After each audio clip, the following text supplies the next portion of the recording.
Golden State Warriors revolutionized the game with a three-point shot, willing to take and make a bunch of threes in the process of building a dynasty.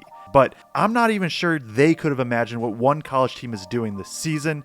Imagine if a college team took three-point shooting to the extreme. This is a graph looking at who has the highest three-point attempt rate on the vertical axis and the highest three-point percentage on the horizontal axis in college basketball. If we focus in on the top right, there is one clear outlier team. Meet the North Dakota State Bison, who are running offense differently than anyone else in the entire country. Head coach Dave Richman hasn't been immune to his teams taking a bunch of threes at North Dakota State, mainly in 2018 to 2020, when all three of those teams were top 50 in the country in three-point attempt rate. Now, three-point attempt rate is just the number of three-pointers you took compared to the number of total field goal attempts that you have taken. In all D1 games this year, matchups against other D1 teams, 55% of North Dakota State shots have come from the three-point line, which is by far the number one rank in the entire country. Now, what sets this team apart than other teams that maybe have taken a bunch of threes is that they're shooting them better than basically anybody has. Here's a list of all 35 teams in history that have taken 50+% of their shots from three. If we sort this by three-point percentage, there's one team that sits at the top, and that is none other than the North Dakota State Bison this year.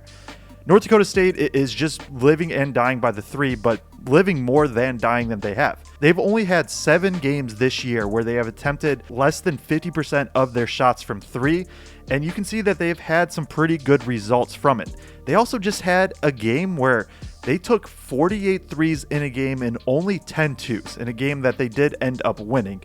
This has just been a completely different philosophy than we have seen from most teams really throughout history, but they have the guys to do it.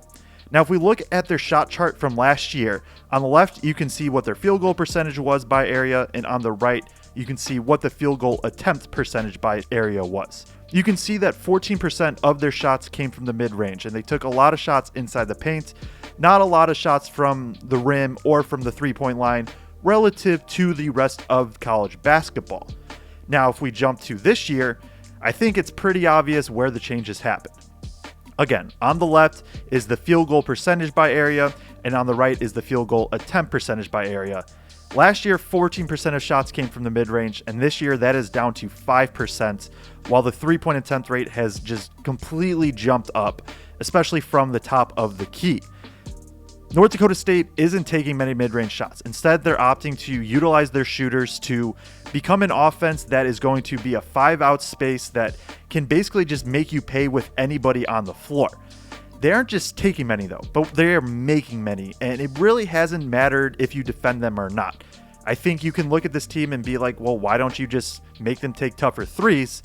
They're shooting 39.3% from three on contested catch and shoot threes, one of the best rates in the entire country so far.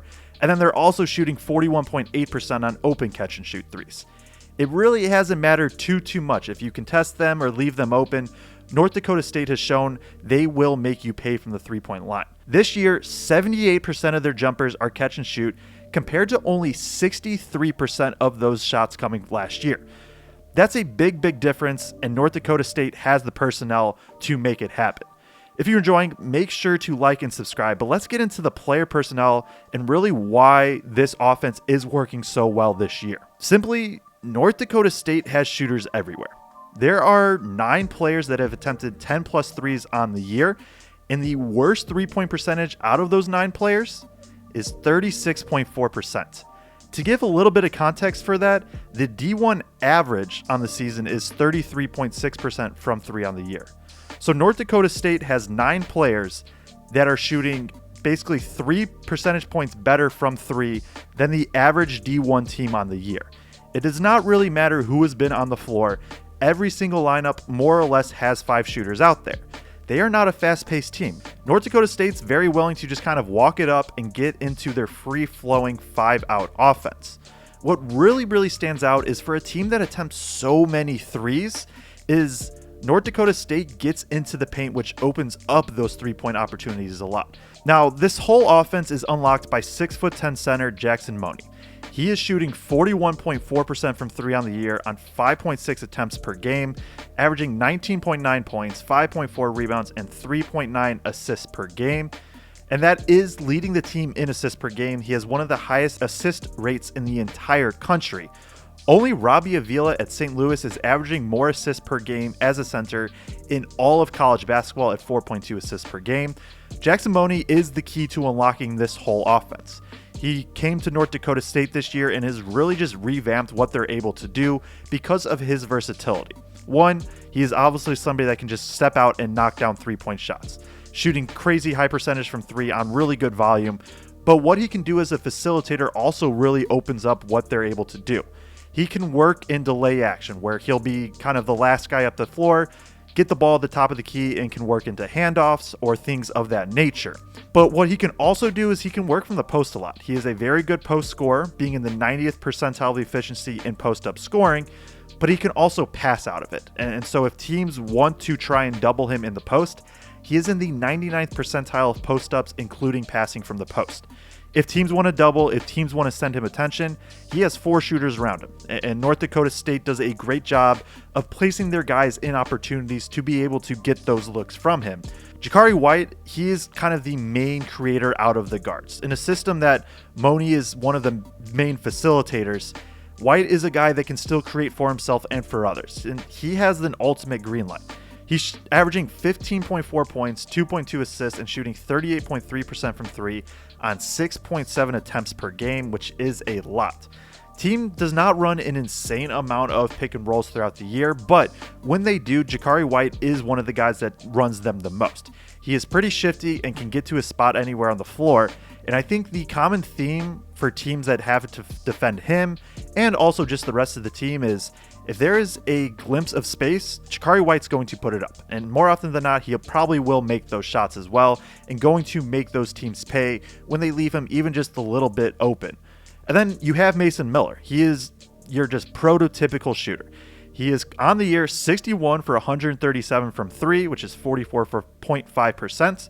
And he's 13 of 18 from 2. So he has made 61 threes and he has taken 18 twos on the year.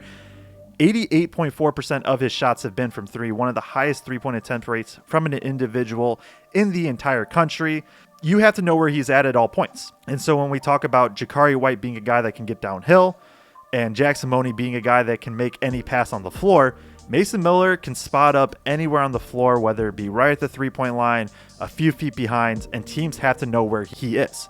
He has the ultimate green light to shoot, contested, very deep. It doesn't really matter, and it really hasn't affected his percentages either. Now you surround those 3 with other guys who are very good shooters, who understand their role and buy in, and you get this team that is willing to make extra passes, willing to drive and kick. That's where a lot of these good looks are going to come from. So just wanting to go through a couple plays of how North Dakota State runs their offense. We are going to start here, and immediately you can see kind of this 5-out look where the ball is going to be moving around the perimeter until North Dakota State is able to find a shot.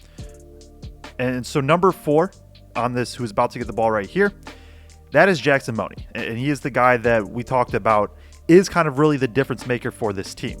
You can see him running into handoffs, setting screens, but what he's so good at is now he gets it in the post. And you can see the spacing that North Dakota State creates with that.